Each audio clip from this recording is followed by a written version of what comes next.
America और Israel जैसे पापी लोग जिन्होंने तकरीबन 85-80 साल से पूरी दुनिया के मुसलमानों पे जुल्म किया, आज उन्हें लगा कि हमारा भी बाप कोई है।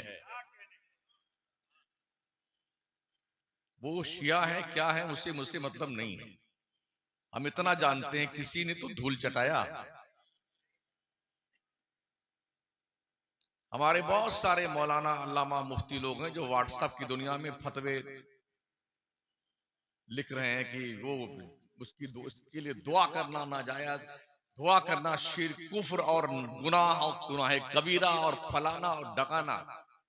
मैंने एक ही जवाब दिया हर जगह कि अगर आप कुछ कर नहीं सकते तो चुप रहिए,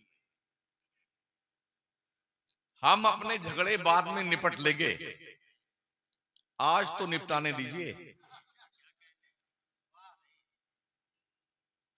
मिसाक़े मदीना यही हमें बताता है। मेरे नबी करीम अलैहिस्सलाम जब हिजरत फरमा के मदीने गए तो एहसास हुआ कि मक्का वाले मदीने पे चढ़ाई न कर दें, तो मक्का के मुशरिकों को, यहूदियों को, ईसाइयों को बुला के मेरे पैगंबर ने एक मीटिंग की। उसमें एक मुआहदा तय पाया कि अगर कोई बाहरी ताकत मदीने पे अटैक करती है तो हम सब मिल करके उसका जवाब देंगे, और अगर बाहरी ताकत हम पर अटैक करे तो उसका जवाब देंगे, अलबत्ता हमारी मजहबी लड़ाई अलग रहेगी।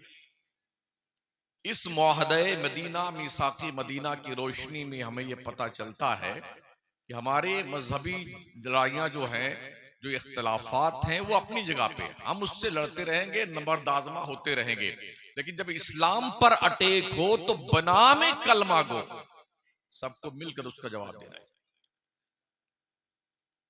वैसे भी ग्रेटर इसराइल का जो नक्शा है ना, उसका आप जायजा लें तो उस नक्शे में मक्का और मदीना समेत ये पूरा इलाका आता है। आज की तारीख में अगर ईरान को साइड में कर दीजिए, पूरी दुनिया में कोई ऐसा मुल्क है मुसलमानों का जो इसराइल और सहूनियों को मक्का मदीना पे कब्जा करने से रोक सके? सद्दाम तो पहले तबाह हो गए। अरबी जितने लोग हैं सब नपुंसक हैं, हराम खाते खाते मुर्दार हो गए।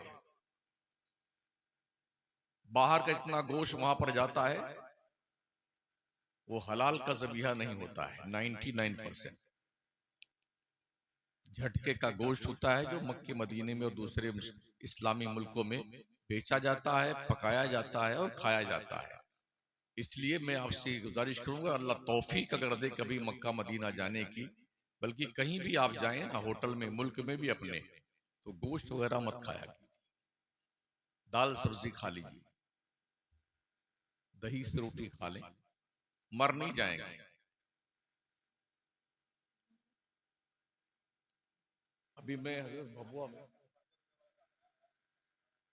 मालूम है सर, आखिर यही वजह है ना हमारा मुसलमान क्यों मर रहा है, क्यों तबाह हो जा रहा है। अकीदे के मामले में बिल्कुल ही खत्म, अमल से भी दूर का वास्ता नहीं।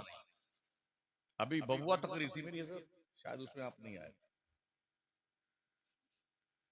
जिस होटल में मुझे ठहराया गया था मुसलमान का होटल, और उसी होटल में खाने का इंतजाम किया गया। मुर्गा मछली जो बनाना बनाया उन्होंने। जब खाना लेके टेबल पे आया बंदा तो उसके गले में मूर्ति लटक रही थी। मैंने उससे पूछा क्या नाम तुम्हारा, उसने बताया मैं गैर मुस्लिम। ने कोई और है? बोले हाँ एक और है, हम दो ही हैं, दोनों गैर मुस्लिम, हम ही गोश्त लाते हैं, हम ही खाना बनाते हैं। मैंने कहा दही है तुम्हारे होटल में? बोले हाँ। हमने कहा लिया, हम वही खाएंगे मुसलमानों के होटल में। और जितने होटल इल्ला माशाल्लाह, चाहे बंबई हो, अहमदाबाद हो, लिखा रहता जरूर मगर अंदर सब गड़बड़ शड़बड़ है। गोश्त का मसला सुन लीजिए, ज़िबा होने से लेके बन करके दस्तरखान पर आने तक किसी न किसी मुसलमान की निगाह के सामने रहना चाहिए। एक पल के लिए भी अगर मुसलमान की नजर से गोश्त ओझल हुआ तो उस गोश्त का खाना हराम है। अभी बाज़ाब्ता तौर पर नासिक में 3 साल पहले एक ट्रक भर करके कुत्ते का गोश्त पकड़ा गया जो मुंबई होटलों में सप्लाई होने के लिए जा रहा है। गल्फ कंट्री में ज्यादातर गोश्त ब्राजील से आता है। एक मौलाना है हमारे जो बर्तानिया में पढ़ाते हैं दोस्तों में से, उन्होंने सर्वे किया जाकर के कि देखें जहां से गोश्त आता है क्या मामला है। जब वहां गए वो तो उन्हें बताया, कंजुल ईमान रिसाले में रिपोर्ट उन्होंने शाया करवाई। एक तरफ से लोग ऐसे बैठे हुए गोश्त काटने वाले, इधर कुत्ते का, इधर सुअर का, इधर बकरे का, इधर दुम्बे का, इधर गाय का, काट काट के डब्बा यूं फेंकते हैं भर भर करके, और कौन सा डब्बा कहां जाए कुछ पता नहीं। इसलिए जरूरत इस बात की है बहुत मोहतात रहिए। अपने मुल्क में बहुत सारे गैर भी गोश्त का कबाब और गोश्त का समोसा और जने क्या क्या बना के बेचते हैं और मुसलमान दबा के खाता है। इसलिए हमारी गैरत भी मर गई है और ईमान भी तकरीबन खत्म होने के कगार पे आ गया है। जरूरत इस बात की है बुनियादी चीजों पे गौर करें। सबसे बड़ी जिम्मेदारी आज की तारीख में आपकी यह है, आपकी खुद की फैमिली क्या दीन के दायरे में है। बच्चे पैदा कर देना, शादियां कर देना, धंधे बिजनेस करवा देना, सिर्फ ये जिम्मेदारी आपकी नहीं है। आपकी सबसे इंपॉर्टेंट जिम्मेदारी आज की तारीख में आपकी फैमिली के ताल्लुक से यह है कि आपकी औलाद सच्चा मुसलमान बनकर रह पाएगा कि नहीं रह पाएगा। मदरसों के हालात बुरे हैं। 2-2, 3-3 कमरे बने हुए हैं, उसी में जामिया चल रहा है, शेखुल हदीस भी उसी में है, शेखुल तफसीर भी उसी में है। बच्चों का हाल यह है किराए पे लाए जाते हैं। दस्तारबंदी के वक्त एक एक हाफिज की 5-5, 6-6 जगह दस्तारबंदी किराए पे होती है।